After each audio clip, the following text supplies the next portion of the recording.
Jelajahi cara baru mendapatkan informasi. Download Metro TV Extend sekarang. Nah, demi mengatasi polusi udara Jakarta, mulai hari ini Pemprov DKI Jakarta menerapkan kebijakan work from home 50% bagi ASN di lingkungan Pemprov DKI Jakarta. Efektifkah kebijakan ini dalam mengurangi polusi udara Jakarta? Ya, langsung saja kita tanya pemirsa. Untuk informasi selengkapnya ada rekan kami di lapangan, jurnalis Metro TV Aris Setia langsung dari kawasan Balai Kota DKI Jakarta. Selamat pagi Aris, gimana nih pantauan Anda dari Balai Kota terkait dengan penerapan WFH 50% bagi ASN di sana? Ya, selamat pagi Naila dan juga tentunya pemirsa Metro TV dimanapun berada. Bertepatan dengan diterapkannya kebijakan WFH 50% khususnya di lingkungan pemerintah Provinsi DKI Jakarta pada hari ini. Tadi saya berkesempatan melihat langsung kondisi Balai Kota ini sendiri sejak pukul 6 waktu Indonesia Barat kurang lebih. Tadi kami juga sempat menemui sejumlah ASN begitu yang baru saja tiba dalam perjalanan dan kemudian memasuki kawasan Balai Kota ini, dan informasinya memang pada pagi tadi sempat digelar apel siaga begitu untuk sejumlah perangkat dari kedinasan khususnya dari Pol PP sendiri. Dan sebelum saya menjelaskan lebih jauh terkait dengan kondisi aktivitas para ASN di hari pertama kebijakan 50% WFH ini, kita simak terlebih dahulu Naila dan juga Gemma terkait dengan pantauan kualitas udara di kota Jakarta pada hari ini berdasarkan aplikasi IQR yang saat ini berada di ponsel saya. Ini saya mengamati bahwa pada pagi hari ini terkait dengan kualitas udara di DKI Jakarta khususnya memang masih sama seperti dengan hari-hari sebelumnya, bahwa pada hari ini kondisi cuaca ataupun udara di Jakarta ini memang masih tergolong tidak sehat dengan indikator angka sebesar 160 serta konsentrasi polutan utama yakni PM 2.5 sebesar 72,8 mikrogram per meter kubik. Dan selain itu juga tadi berdasarkan pantauan yang kami lakukan khususnya di area Balai Kota ini, bahwa ada sejumlah ASN yang sempat kami temui dan kami wawancara langsung terkait dengan penerapan kebijakan WFH 50% ini, bagaimana tanggapan mereka, dan memang sebagian besar mengaku setuju dengan penerapan kebijakan ini. Dan untuk lebih jelasnya berikut kita simak bersama. Terkait WFH itu memang salah satu hal yang membantu. Salah satu, kadang kan ada beberapa item yang bisa ngurangin polusi udara selain dari kendaraan, terus dari juga ini kan alam ya kan mungkin dari udara juga bisa dari cerobong asap. Karena kan ini juga banyak perniagaan juga ya, pedagangan seperti itu. Kalau untuk kembali lagi ke pertanyaan tadi, efektif, saya rasa memang sedikit efektif ya, karena apa? Kan yang faktor utama itu dari kendaraan itu, polusi yang utama ya kan dari lokal sendiri itu. Ya menurut saya sangat efektif ya Mas, karena seperti yang kita tahu penyebab utama polusi udara itu sendiri di Jakarta itu karena kendaraan bermotor. Dengan pengurangannya kendaraan bermotor otomatis berkurang juga polusi udaranya, seperti yang udah pernah terjadi juga saat pandemi COVID-19 itu kan WFH. Jadi polusi udara sangat menurun di Jakarta ini terutama. Jadi menurut saya sangat efektif. Mengurangi polusi udara sih, kalau pendapat saya efektif juga ya. Karena kan dari faktor untuk polusi itu dari kendaraan-kendaraan bermotor juga yang memang cukup banyak di DKI Jakarta ini memang.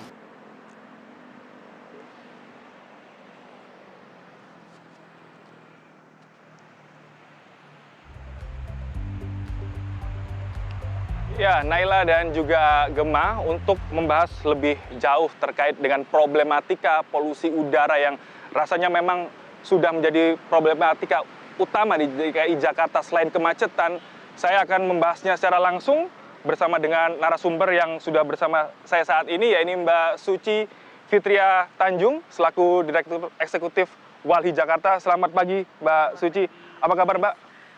Baik-baik. Sehat? Alhamdulillah. Ya, begitulah. Segar Mbak udaranya?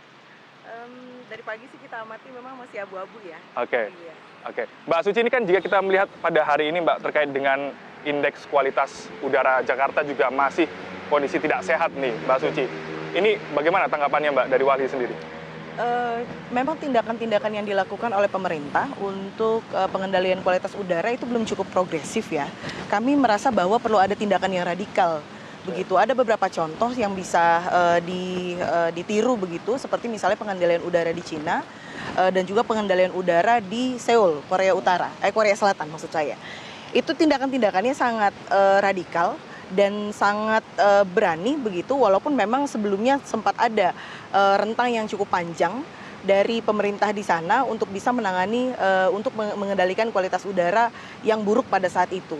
Begitu, tapi memang langkahnya radikal. Misalnya di Seoul itu ada penutupan beberapa ruas tol begitu, dan artinya itu juga tidak lagi memfasilitasi pengendara untuk bisa lebih leluasa begitu menggunakan menjadi pengguna jalan begitu, karena juga memang ada beberapa yang itu perlu direduksi penggunaan kendaraan bermotornya, tetapi juga untuk aspek-aspek yang lain juga ada strategi-strategi yang dilakukan. Nah itu yang agak tidak, karena pemerintah Provinsi DKI Jakarta ini kan masih fokusnya hanya di transportasi. Begitu, kita belum tahu nih, kita masih menunggu apakah ada proses-proses yang dilakukan untuk industri dan juga terutama manufaktur ya, yang memang juga menjadi penyumbang emisi terbesar di Jakarta. Jadi kalau begitu menurut Mbak Suci, langkah dari pemerintah Indonesia sendiri masih terbilang belum seberani negara-negara lain begitu ya, untuk masalah penanganan polusi udara di Jakarta sendiri. Nah, ini kita ketahui bersama Mbak, bahwa Jakarta, pemerintah ini telah membuat Satgas begitu ya, pengendalian pencemaran udara. Ini melihat upaya yang telah dilakukan pemerintah ini bagaimana menurut Walhi sendiri, Mbak? Dalam konteks jangka pendek, beberapa hal bisa dilakukan. Tapi itu tentu saja kita tidak hanya melihat dalam konteks jangka pendeknya.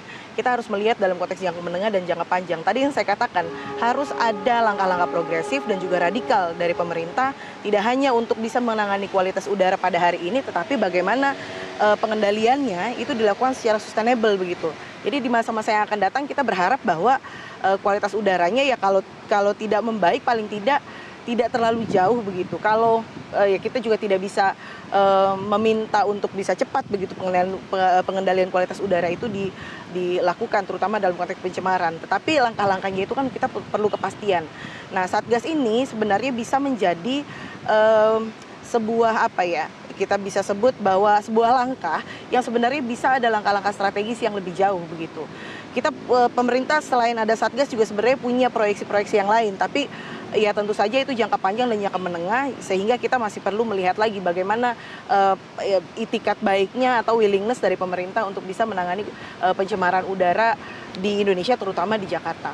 Baik, diperlukan langkah strategis ya dari pemerintah untuk penanganan polusi udara di Jakarta ini.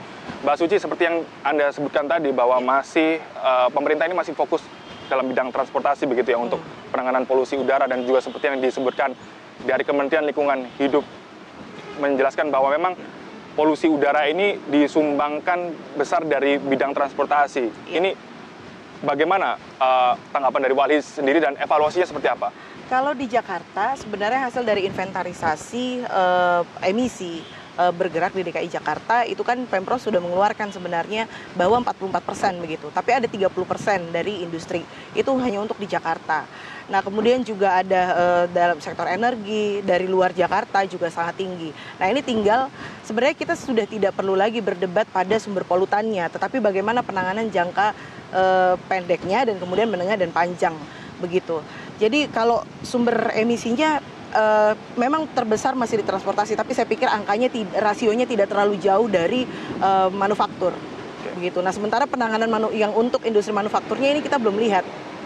Itu sih yang hari ini terjadi begitu. Oke, Mbak Suci, kita mengomentari ataupun menyoroti agenda pada hari ini terkait dengan kebijakan WFH 50% yang diterapkan oleh Pemprov DKI Jakarta.